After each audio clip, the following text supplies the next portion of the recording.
हमारे ऋषि मुनियों ने योग के द्वारा शरीर, मन, बुद्धि व प्राण की शुद्धि और अपने जीवन को अच्छा बनाने के लिए और परमात्मा की प्राप्ति के लिए 8 प्रकार के साधन बताए हैं, जिन्हें हम अष्टांग योग के नाम से जानते हैं।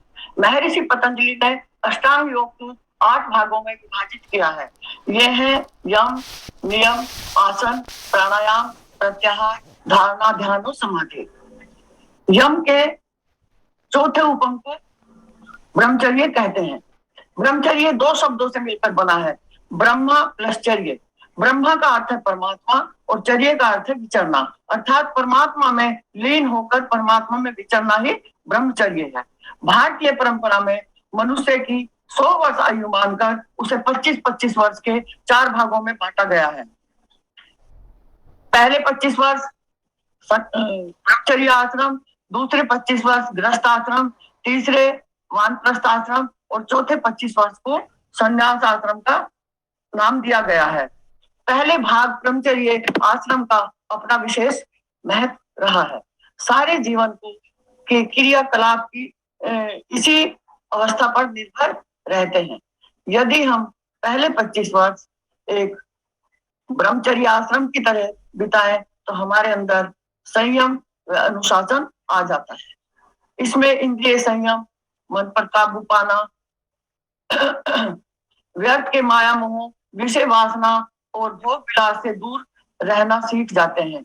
आज की ज्वलंत समस्या जनसंख्या वृद्धि, तेजी से वृद्धि होने का समाधान ब्रह्मचर्य रूपी उपाय से कम हो सकता है। एक ब्रह्मचारी के लिए सिर्फ ब्रह्मचर्य का व्रत लेना ही काफी नहीं है। एक ब्रह्मचारी को अपना समय व शक्ति पूरी तरह से अपने ध्येय की प्रति समर्पित कर देना चाहिए। छांदोग्य उपनिषद में भी ब्रह्मचर्य का जिक्र किया गया है। ब्रह्मचर्य एक सर्वोत्तम तप है। ब्रह्मचर्य अमृत के समान महान औषधि है। इसके पालन करने से यौन ऊर्जा आध्यात्मिक तेज में बदल जाती है। सभी व्रतों में ब्रह्मचर्य को एक श्रेष्ठ व्रत माना गया है। महाभारत के रचयिता श्री वेद व्यास जी के अनुसार अपनी विषय वासनाओं से होने वाले सुख को संयम पूर्वक त्याग करके ही हम ब्रह्मचर्य का पालन कर सकते हैं और अपने जीवन में धारण कर सकते हैं। आजकल अधिकतर लोग अपनी वासनाओं को व कामनाओं अर्थात गुप्तेंद्रियों पर संयम रखने को ही ब्रह्मचर्य मानते हैं, और ऐसा नहीं है। इसका अर्थ बहुत गहरा है जो हमें ठीक प्रकार से समझना होगा। ब्रह्मचर्य का असली अर्थ अपनी सभी इंद्रियों पर काबू पाना है। आज इस आधुनिक कहे जाने वाले समाज में सेक्स का युद्ध से भी अधिक भय मालूम पड़ता है। अहिंसा को हिंसा का जितना भय है उससे ज्यादा डर काम वासना का है। इसीलिए हमें ऐसा वातावरण पैदा करना चाहिए जो संयम के अनुकूल हो। समाज में पुरुषार्थ को बढ़ावा देना चाहिए। शास्त्रों के अनुसार जब कोई गृहस्थ आश्रम में प्रवेश करता है अर्थात उसका विवाह होता है तो वह व्यक्ति यदि सही समय व सही स्थान देकर यदि संतान उत्पत्ति के लिए अपनी पत्नी के साथ समागम करता है तो वह भी ब्रह्मचर्य ही कहलाएगा।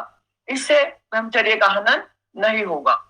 पूर्ण ब्रह्मचर्य तो वह है जो कानों से अच्छा सुने, आंखों से अच्छा देखे तथा जीभ से ऐसे पदार्थों का सेवन करे जिसमें उसका शरीर स्वस्थ व बलवान बने, नाक दिव्य गंध ले और हाथों से किसी भी ऐसी वस्तु को ना छुए जिससे उत्तेजना बढ़े, पैरों से वेश्यालयों जैसी जगह तथा कुकर्म करने जैसी जगह ना जाए और मन में ऐसे विषयों का चिंतन भी ना करे।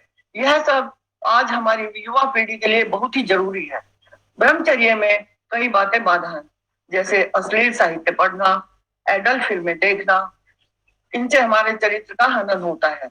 छोटे छोटे घर जहाँ बच्चे ऐसे दृश्य देखते हैं जो उनकी समझ से बाहर होते हैं। देर से सोना व देर से जागना, यौन शिक्षा की उचित जानकारी ना होना, दूसरों को दिखाने के लिए भद्दा श्रृंगार करना, व उत्तेजक पदार्थों का सेवन करना, वह कुसंगति होना। ब्रह्मचर्य का पालन करने के लिए हमें अपना रहन सहन, अपनी दिनचर्या बदलनी होगी और यह सब हम सिर्फ योग के अभ्यास से ही कर सकते हैं। आसन, प्राणायाम, उद्यान बंद, ओम का गुंजन, ध्यान, शुद्धि क्रियाएं व मंत्र जाप से मन शांत व सात्विक बनता है, चित्त निर्मल होता है, हमें अच्छे बुरे की पहचान होने लगती है। अतः हमें सभी और विशेष रूप से आज की युवा पीढ़ी को योग का अभ्यास जरूर करना चाहिए। यदि हम योग को अपने जीवन में धारण कर लें तो निश्चित ही हम ब्रह्मचर्य का पालन कर सकते हैं। शिक्षा जी, आपने 4 आश्रमों का वर्णन किया, ब्रह्मचार्य आश्रम सबसे पहले, और आपने ब्रह्मचर्य शब्द का एक्चुअली वास्तविक ही अर्थ नहीं बताया, व्यवहारिक अर्थ ही बताया। इसकी व्यवहारिक समस्या कितनी ज्वलंत है, क्या इसका उपचार है। आपका बहुत बहुत धन्यवाद, बहुत बहुत शुभकामनाएं। आइए हम